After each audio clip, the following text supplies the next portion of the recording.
하 9장 1절로 13절을 저와 여러분이 나누어서 교독으로 읽고 마지막 절 같이 읽습니다. 선지자 엘리사가 선지자의 제자 중 하나를 불러 이르되 너는 허리를 동이고 이 기름병을 손에 가지고 길랏 라모스로 가라. 여호사밧의 아들 예후를 찾아 들어가서 그의 형제 중에서 일어나게 하고 그를 데리고 골방으로 기름병을 가지고 그의 머리에 부으며 이르기를 여호와의 말씀이 내가 내게 기름을 부어 이스라엘 왕으로 삼노라 하셨느니라 하고 곧 문을 열고 도망하되 지체하지 말지니라 하니 그 청년이 곧 그 선지자의 길랏 라모스 그가 이르러 보니 군대 장관들이 앉아 있는지라 소년이 이르되 장관이여 내가 당신에게 할 말이 있나이다. 예후가 이르되 우리 모든 사람 중에 누구에게 하려니냐 하니 이르되 장관이여 당신에게니이다 하는지라. 예후가 일어나 집으로 들어가 청년이 그의 머리에 기름을 부어 그에게 이르되 여호와의 말씀이 내가 내게 기름을 부어 여호와의 백성 곧 이스라엘의 왕 너는 내 주 아합의 집을 치라. 내가 나의 종 곧 선지자들의 피와 여호와의 종들의 피를 이세벨에게 갚아주리라. 아합의 온 집이 멸망하리. 이스라엘 중에 매인자나 노인자나 아합에게 속한 모든 남자는 내가 다 멸절한. 아합의 집을 르밧의 아들 여로보암의 집과 같게 하며 또 아히야의 아들 바사의 집과 같게 할지라. 이스라엘 지방에서 개들이 이세벨을 먹으리. 그를 장사할 사람이 없으리라 하셨느니라 하고 곧 문을 열고 도망하니라. 예후가 나와서 그의 주인의 신복들에게 이르니 한 사람이 그에게 묻되 평안하냐? 그 미친 자가 무슨 까닭으로 그대에게 왔더냐? 대답하되 그대들이 그 사람과 그가 말한 것을 알리라 하더라. 무리가 이르되 당치 아니한 말이라. 청하건대 그대는 우리에게 이르라 하니 대답하되 그가 이리 내게 말하여 이르기를 여호와의 말씀이 내가 내게 기름을 부어 이스라엘 왕으로 삼는다 하셨다 하더라. 다 같이요. 무리가 각각 자기의 옷을 급히 가져다가 섬돌 위 곧 예후의 밑에 깔고 나팔을 불며 이르되 예후는 왕이라 하니라. 아멘. 선교대회에 대해서 그냥 마음이 넘어가가지고 어제 오후에 시작을 했습니다. 참고로요, 여러분들이 집에서 저녁 시간에 집회는 라이브로 중계가 되니까 함께 하실 수도 있죠.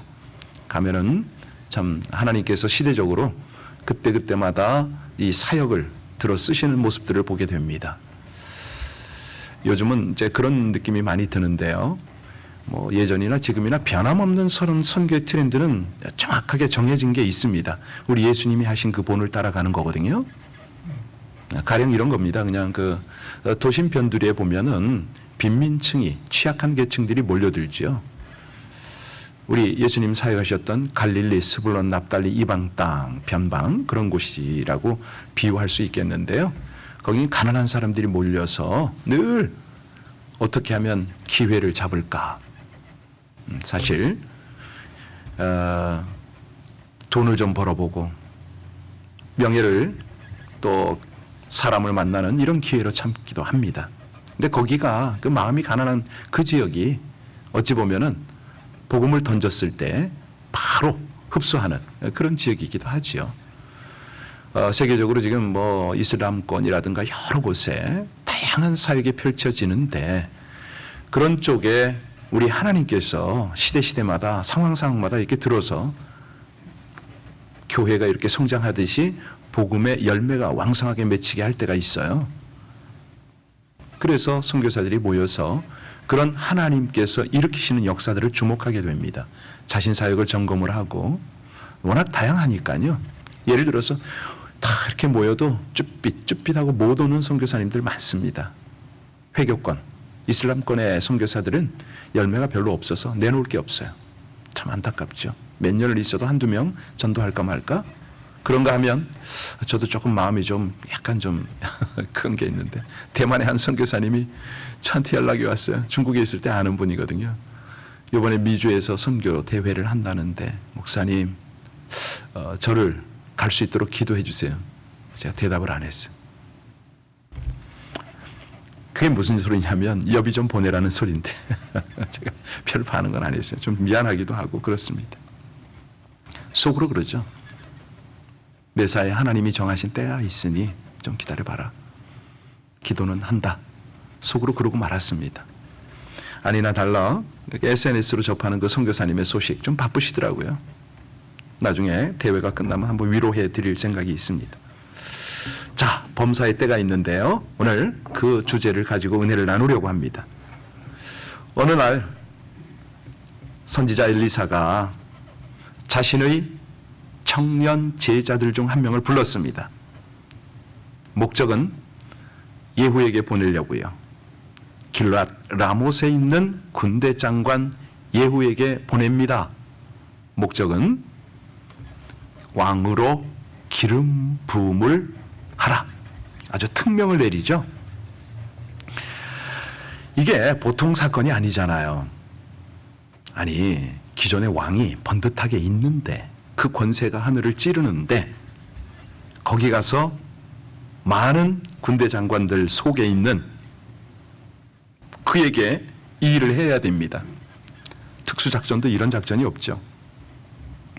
그런데 이 청년이 가서 말합니다. 장관이여, 내가 당신에게 할 말이 있다고. 그때 예후가 공교롭게도 그 청년과 대화를 하잖아요. 누구에게 할 말이 있느냐고. 바로 당신이라고.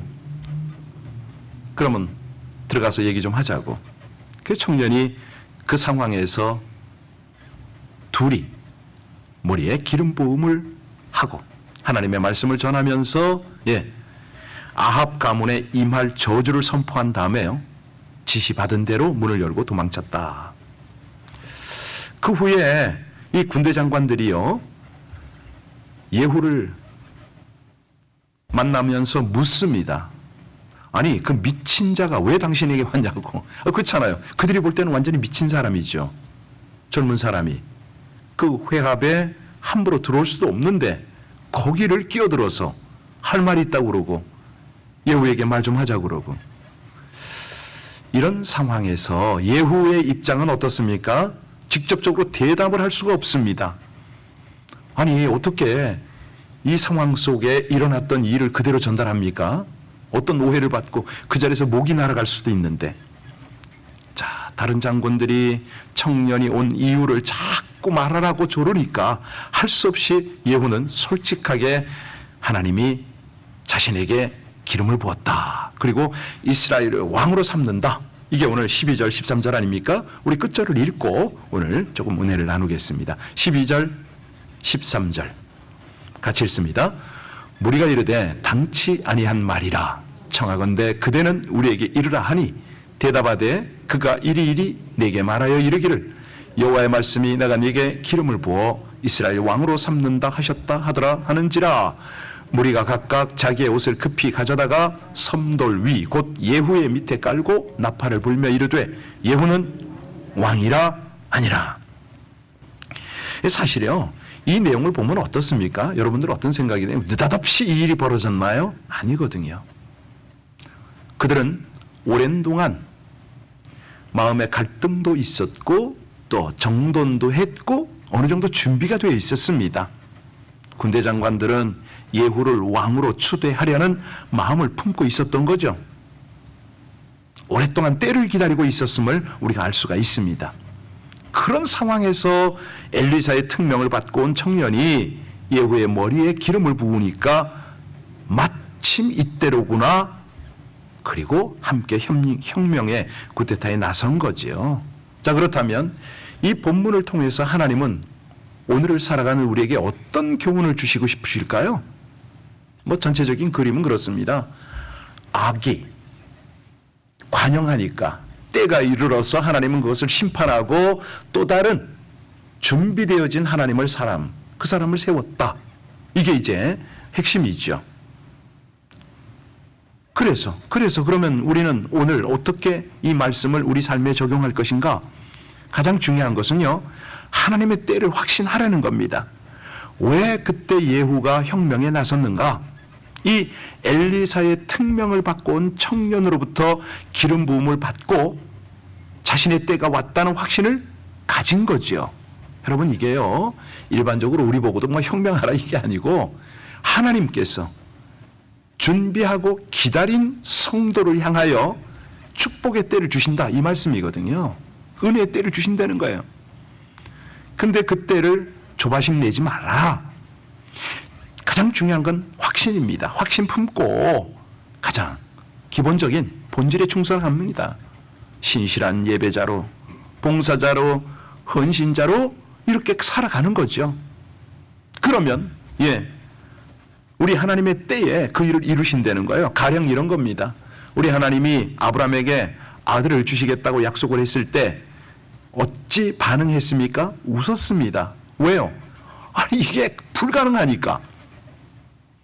자신도, 자신의 아내도 나이가 너무 많았기 때문에 웃었죠. 그런데요, 우리 하나님이 나이 보고 쓰십니까? 그런 거 아니거든요. 최상의 응답과 성취의 때는 누가 정한다? 그렇습니다. 그때가 되면 절대 절망도 희망이 됩니다. 아주 우리 하나님이 참 기가 막힌 건요, 극적인 반전의 역사를 자주 나타내세요. 그래서 뭐 교회도 그렇고 일터도 그렇고 만남도 그렇고 포기한 사람들을 향하여 하나님의 반전을 보여주시죠. 그래서 당신이 하나님임을 증거를 해버리셔요.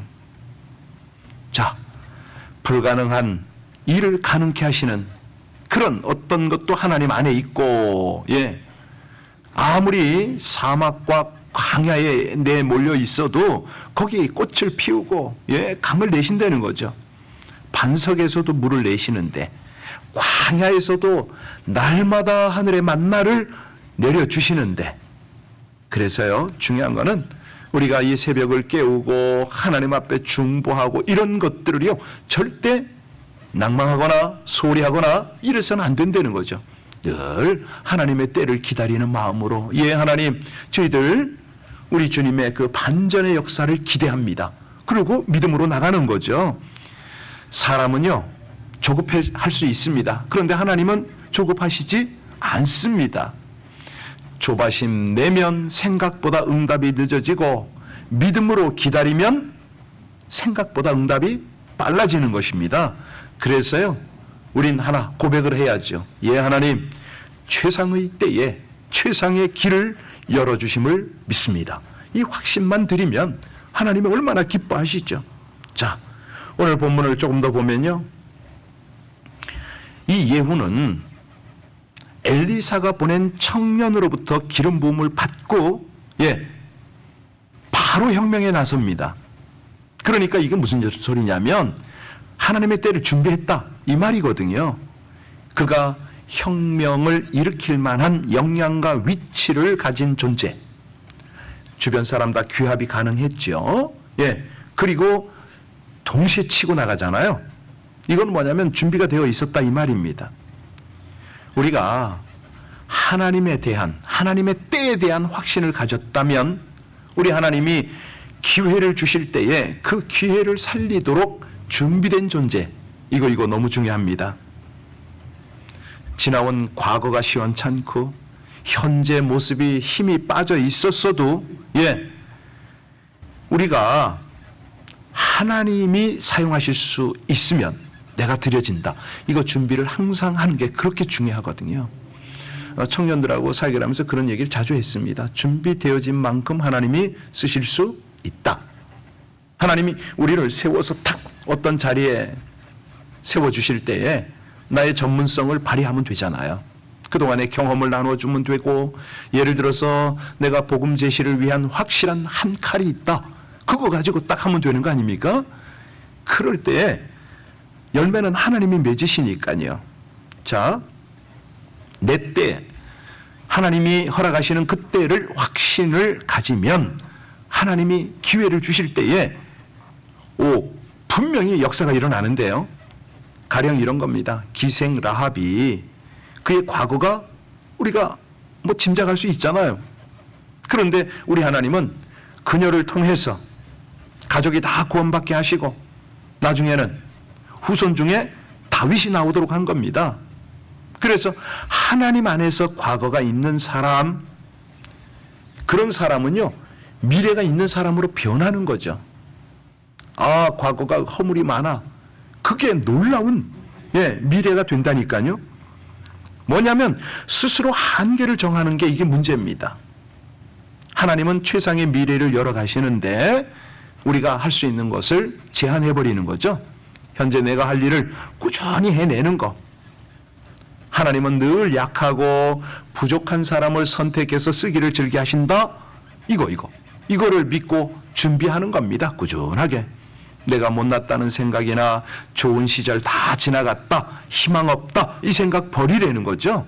지금 이 새벽에 기도하고 말씀을 묵상하고 적용하면서 하나님은 반드시 최상의 때가 올 것이라는 것, 그 확신을 가지고 나를 영적으로 준비하는 겁니다. 사실요, 우리 예수님을 가만히 보면 그렇습니다. 그 동네 사람들은요, 예수님이 그 요셉 목수의 아들로서 아버지를 도왔던 과거 모습만 생각을 합니다. 목수 아들로만 여기죠. 자, 그랬더니 우리 예수님 고향 나사렛에서 기적을 행하지 않습니다. 이게 무슨 소리냐면 과거의 모습으로 한정을 시키면 기적적 반전의 역사를 이루기가 힘들다는 거죠. 이 과거의 한계에서 벗어나서 자신을 준비시키는 겁니다. 사람들은요, 점점 이 노련해지잖아요. 요즘 말로는 젊은 사람들은 익어간다 이런 표현을 쓰던데, 나이가 들수록 육신의 기능은 떨어질 수 있어요. 그런데 하나님이 도우시면 얼마든지 종합적 차원에서는 과거의 모습을 능가하는 거죠. 그 경험들, 그 실수와 부족함, 이 모든 것들을 가지고 코칭도 해주고 또 함께 끌어가기도 하고 그렇습니다.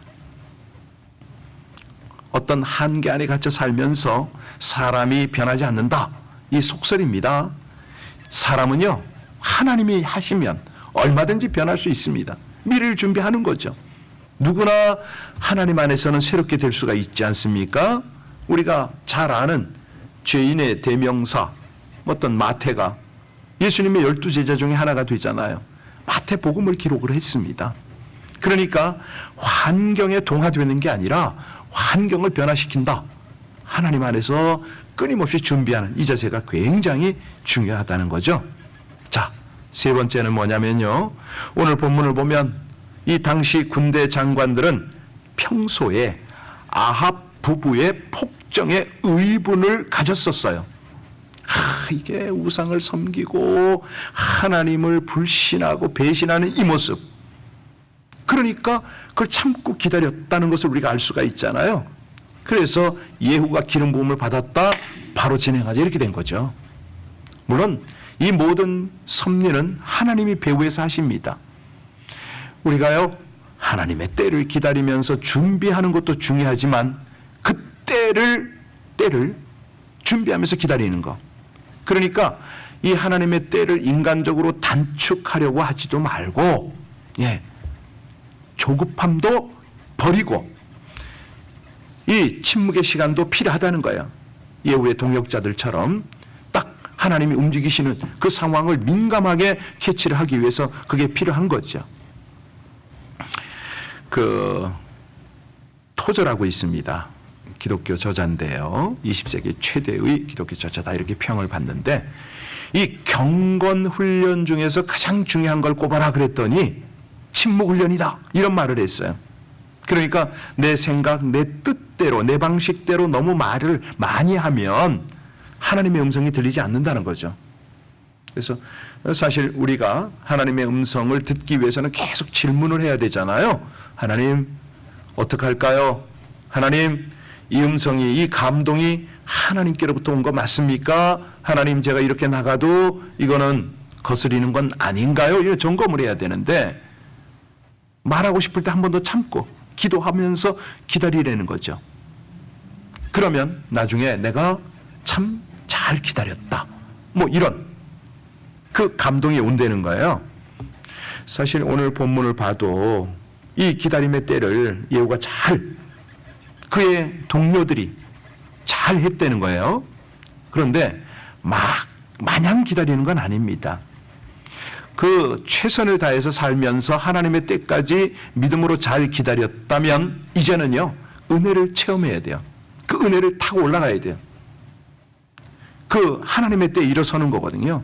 당시 군대 장관들은 예후가 기름 부음을 받은 그 얘기를 듣자마자 혁명을 위해서 일어섰다고 그랬습니다. 예, 꿈과 비전과 문제의식 이런 걸 가지고 계속 준비하다가 딱 하나님께서 일으키시다, 이제 움직이신다 할 때는요, 과감하게 일어서는 거죠. 이번에 가면은 또 저는 그런 생각이 들어요. 어제 오후에 좀 가고 싶었는데 왜 이렇게 일이 막 생기는지 몰랐어요. 오늘 이제 또 오후에 또 우리 장례 예배가 있으니까 저녁 집회가 오픈이 되거든요. 낮에는 등록을 해야 됩니다. 그걸 못 가는데, 그런데 가면요, 이 사역자들이 한 번씩 하나님께서 기름 붓고 또 그 사역을 꽃피우는 그런 소식들을 듣게 됩니다. 예전에 오래됐습니다. 97년 아니요 90년도 후반이죠. 시카고에서 한번 그 대회가 열렸었는데, 그때 저는 이제 풋내기 아닙니까? 뭐 사역한 지가 한 5년, 예, 한 텀 이제 간신히 지나고 참석을 했는데 눈이 휘둥그러져요. 물론 언론 플레이하는 그런 것도 없잖아 있었던 것 같은데 그 얘기는 조심스럽고요. 여하튼간에 한 분 한 분 사역을 통해서 하나님의 영광이 역사가 드러나는데 얼마나 놀라운지 모릅니다. 오늘 이 본문도요, 그런 맥락으로 우리가 한번 적용해 보자고요. 시대적으로 우리 개신교가 이 시대 모든 민족을, 나라를 통틀어서 지금 최대의 종교 아닙니까? 우리 다음에는 이제 소위 말하는 무슬림, 이슬람이고, 예, 그 밑에 불교가 있고 뭐 이런 식으로 쭉 이렇게 됐는데요. 하나님께서 우리 기독교를 통해서 시대적으로 어떤 하나님의 역사를 펼치는가, 참 중요하거든요. 아마도 믿습니다. 저는 이 하나님께서 전례 없는 그런 은혜를 부으시는 때가 지금 이때라고 저는 믿거든요. 왜? 재림이 너무 가까우니까. 문제는 하나님께서 행하시는 그 역사들을 어떻게 하면은 우리가 동참할 수 있는가, 이거잖아요. 그래서 오늘 이 말씀을 통해서 다시 한번 우리는 다짐해야 됩니다. 그렇지. 역사란 마지막 날을 향해서 나가는 하나님과의 동행이다. 마지막 날, 그날 되면 하늘문 열리고 영광스러운 나팔소리와 함께 우리 주님을 만나게 될 터인데, 그때까지 하나님이 주신 이 지침서 가지고 이 교훈을 따라 우리는 한 걸음 한 걸음 살아가는 거죠. 모든 상황 속에서 최선을 다할 필요가 있습니다. 우리 하나님의 가르침은요, 단순히 마지막 날을 장식하기 위한 것이 아닙니다. 오늘을 살아가는 하루하루가 다 이렇게 연결이 되는 거니까요. 우리가 종말적 신앙 가지고 순간순간 최선을 다하고 하나님께 쓰임받을 그런 준비를 하면서 오늘도 우리 주님 앞에 기도하는 저와 여러분들 되시기를 주 이름으로 축복드립니다. 기도하시겠습니다. 세상의 악함을 지적하시고 때가 되면 택하신 사람을 통하여 공의의 심판을 행하시는 하나님, 때를 따라 왕을 세우기도 패하기도 하시는 주권으로 악을 심판하시는 하나님의 진노가 얼마나 엄중한지를 깨닫게 하시오니 이기적 목적이나 이익에 휩쓸리지 않는 진정한 신앙의 길을 갈 수 있기를 간절히 소원합니다. 성결과 전심으로 하나님의 나라와 하나님의 뜻을 받들기를 소원합니다. 하나님의 때가 이르기 전에 제 생각과 삶에 뿌리 박힌 우상들을 제거하고 순전한 믿음과 행함으로 살아가게 하여 주옵소서. 모든 상황 속에서 하나님의 뜻과 능력을 구하여 사명과 역할을 감당할 수 있기를 간절히 원합니다. 저희를 향한 비전으로 충만하여 주님을 증거하는 합당하고 선한 하나님의 도구, 하나님의 통로로 쓰임받는 은혜를 더하여 주옵소서. 예수님 이름으로 기도하옵나이다. 아멘.